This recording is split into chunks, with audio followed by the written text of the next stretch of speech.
All right, guys, this is going to be a fun concept. I think we'll do more than a couple of these. So do me a favor and look below underneath the comment section.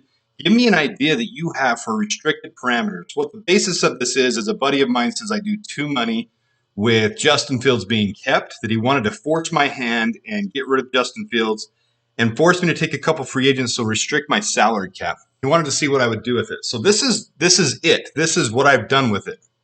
I'll give you the parameters in a minute, but I want to do a couple of these. So a couple of you said, hey, try this, try this. So put your suggestion below. We're taking this guy and this guy for sure. This is your restriction. You can't make any trades, or you're going to trade out of this position. Give a suggestion, and maybe we'll do a couple of these. I'm going to do this one now. I'm still working on my own mock draft version 6.0, another idea I have for what we could do with the draft. But this could be kind of fun for us on an avenue of seeing what would happen if we force our hands, where we would go with our next decisions in the decision-making process. So with that, we have the draft order projected through midway through the wild card round. This isn't set in stone. This isn't too important. We're not going to spend too much time on these drafts. I'm not going to go in depth about the players. These are just decisions I would make if I was forced my hand. So here's the parameters that he gave me. Number one, the Bears trade Justin Fields and our round 3 compensation pick we're going to get for Ian Cunningham. I'm projecting he's going to the Chargers, to the Las Vegas Raiders for their first-round pick, 12 overall. So we're giving them Justin Fields and our comp pick for their first-round pick this year. Number 2, Bears are aggressive in free agency. We pick up Derrek Henry, Antoine Winfield, Christian Wilkins, and we re-sign Jaylon Johnson.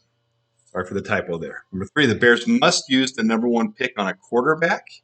And number 4, no trades in the draft. So we're using what we have. We're not building more capital. We're resetting the clock on a quarterback.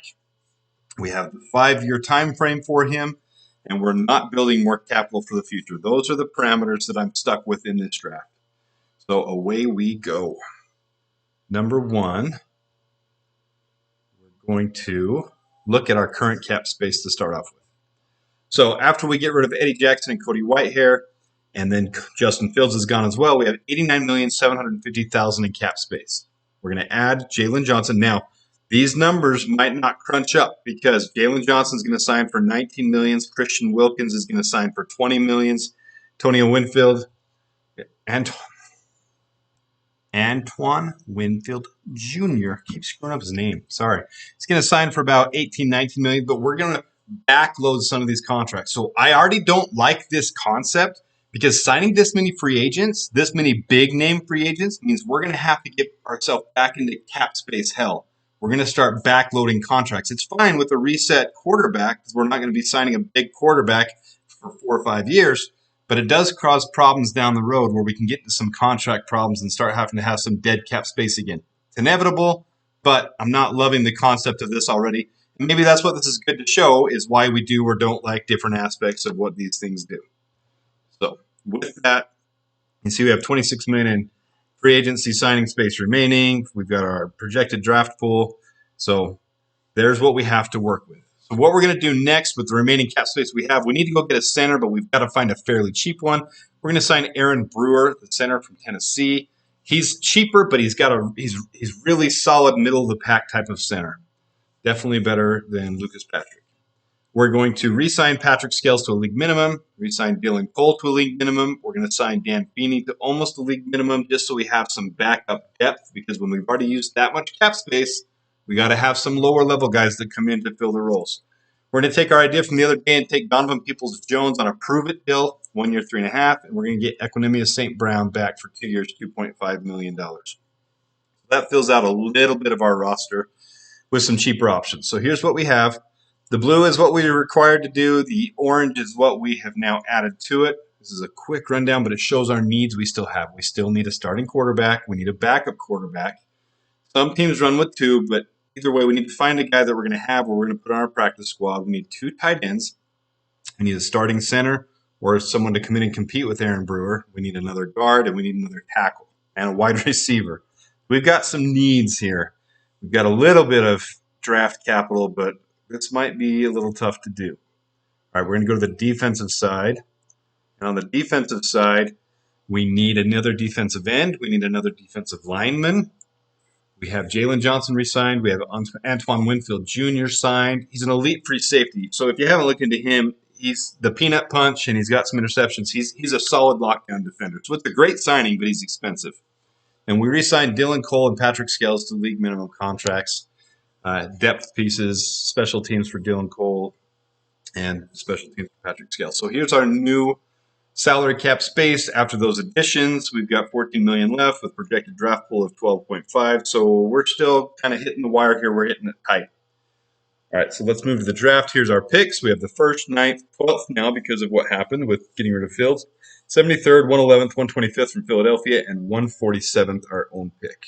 So we have those 7 picks for the draft. So I don't love this. You guys know I don't love this, but he is the highest. I put Joe Alt there. My bad. Guys, it's Caleb Williams. I'm not going to go in and change it. It is what it is. So we're going to select Caleb Williams first overall. To me, there's too many issues here to be comfortable with this, but it's a consensus thing, and this is who we're taking for the next 5 years. Replace Justin Fields. I've got to go with a quarterback. I can't go with someone else. Drake May is not consistent enough. He's more of a NFL size, and Jaden Daniels is too skinny. All right, with the 9th pick, we're going to go Rome Odunze. This is one I love and I want us to do anyways if we don't get Marvin Harrison Jr. See, if we keep Justin Fields, we have the option of getting Marvin Harrison Jr. So we're going through some different options here. With Justin Fields' pick that we got compensation now from the Raiders, we're going to pick up Dallas Turner. You guys know I like Liatu Latu and Jared Verse as well, but Dallas Turner might be the only one left at the 12th pick. So we've filled a quarterback, we've filled our wide receiver, and we filled our defensive end. And now with the 73rd pick, we're going to pick Zach Frazier. I like Jackson Powers Johnson more, but we're not doing any trades in this draft. And at 73rd, this is a pretty solid spot that we might get him.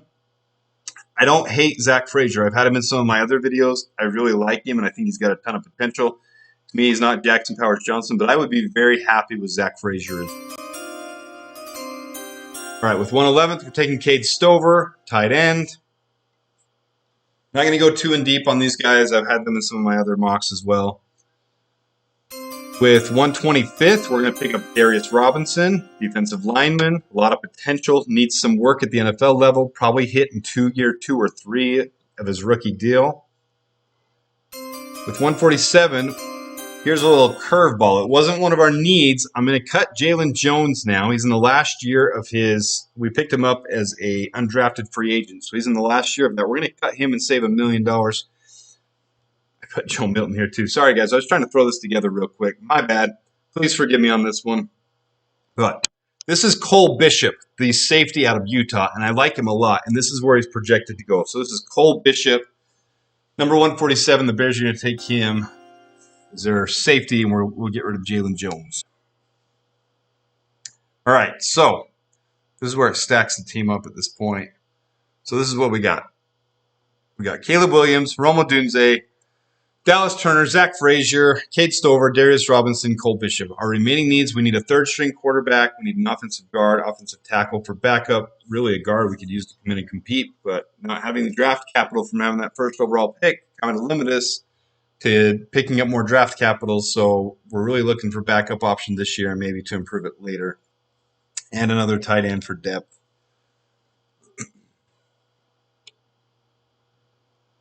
This is where it leaves us. So at the bottom is the picks that we took. $16 million in cap space. We're kind of projecting 12.5 because we have three first rounders now. It costs us about $17 million in cap space. We have no cap space left. So we're going to have to get creative. We're probably going to go over the cap just a little bit here because we do have to fill in some final roles. But because of that, we're going to look at practice squad guys from last year. We're going to look at potential undrafted free agents this year. And these are the 4 guys that I have us picking up. We're going to go with, I don't even know how to say his name, I'm going to be honest. I just like his play on a practice squad. Lycidas Smith, he's a center guard for the Eagles. Zach Kuntz, if you remember him from last year's draft. Tight end for the Jets, he's on their practice squad. Roy Mbietica is our international exemption guy this year. We're going to bring him up to the 53-man. He'll be a backup option. And A.J. McCarron, quarterback for the Bengals, to be our third stringer. He's 33 years old. A lot of you know who he was from his college play, but he's just a depth piece. Give some experience in the quarterback room on a league minimum contract. All right, so I'm going to tell you guys, I don't love this draft. I really, really want to stick with Justin Fields. This just further eventuates my desire and shows that I think I'm on the right path with what we're doing, and I really think we're doing anyways. So the red is what we drafted. Green is what we picked up after the draft as free agents. The orange is what we picked up in free agency on cheap contracts, and the blue is what we were forced to do. So Caleb Williams, Cole Kmet, Kate Stover, don't hate that. Zach Frazier, Aaron Brewer. One of those guys could rotate in with Nate Davis too if he really poops the shoe, if he really does a horrible job. I'm not in love with Tyler Carter either. Darnell Wright and Braxton Jones will be your tackles again this year. Derrek Henry's nice to have for a rookie quarterback, though. Take some pressure off him. Pound the hole. He's getting older, but he's still put up the last 4 or 5 years. He's really putting up numbers every single year. So he's not falling off yet. He's still solid. That's actually something I would love is Derrek Henry, but I don't want to pay for a running back. All right, and here's on our defense. We're drafting Dallas Turner, Darius Robinson, Cole Bishop. We're re-signing Dylan Cole and Patrick Scales. And in our forced options, we're having Christian Wilkins, Jaylon Johnson re-signed, and Antoine Winfield Jr. as a free safety. That is a stacked defense, though. Montez Sweat and Dallas Turner, DeMarcus Walker rotating in. We've got Gervon Dexter and Christian Wilkins with Andrew Billings and Zach Pickens rotating in. Antoine Winfield, Jaquan Brisker, Kyler Gordon, Tyreek Stevenson, and Jaylon Johnson. I don't know of a secondary that would be more dangerous than that. And the linebackers are same linebacker core that's just solid, and the special teams has been solid all year. So, I don't hate it, but I don't like it at all. This is not what I would prefer to do with this team. So, anyways, restricted parameter draft version 1. Submit your idea for restricted parameter draft. Please like and subscribe if you have not. Let me know what you think of this. It is not ideal, but that's the thing that with the draft, guys, it's not going to go ideal. It's not going to go with these perfect trade downs and trade ups, and this is what we wanted, and we got this, and maybe Rome Odunze isn't there at 9. Like, there's a lot of talk about how this is such a high, top-heavy offensive draft that you can have 3 quarterbacks and 3 wide receivers gone by the 7th pick. I mean, that's the reality of this draft, guys. So things aren't always going to go perfect. This draft, to me, is far from perfect. It's not my favorite thing put together, but it's a fun, what if the Bears do this? This is what's going to happen type of situation. Let me know your thoughts. I do want to see some ideas for any restricted parameters you guys might have. If you don't want to trade out of the first, if you want to trade to the 3rd, if you want to force that trade to happen, let me know. I'll put one together. Let me know your thoughts. And until next time, bear down.